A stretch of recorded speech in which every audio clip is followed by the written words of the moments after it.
What's up, folks? Welcome back. This is your favorite coding element here. I hope you are doing good because I'm not doing bad myself. Let's hop onto the topic without any ado. How to add animations on trigger.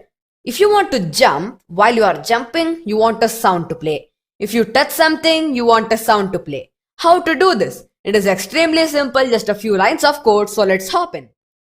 To create an on collision sound effect, we are going to go to the game object in which the sound will be played and then create a new script called as whatever you want. I'm going to name it jump pad sound as it is a jump pad. Create a new script, create an add, and then I'm going to open the script. Use Visual Studio, Mono Develop, or whatever app you're using.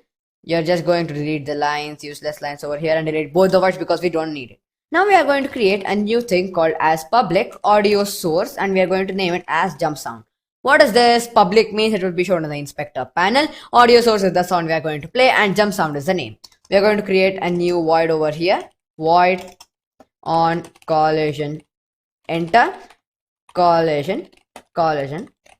And now we are going to open two braces. What does this void mean? Anything that collides into the game object, this will occur. In our situation, this sound will play if anything collides into the game object. In this braces, we are going to put jump sound dot play, and that's it. If anything collides into the game object, our jump sound will be played. We are going to save the script, head back to Unity. We can see a new component to be added over here.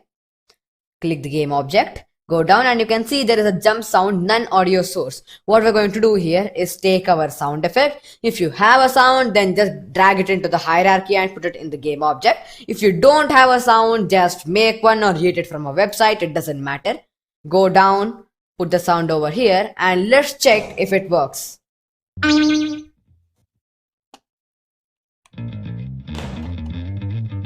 If I land on this, boom, the sound plays.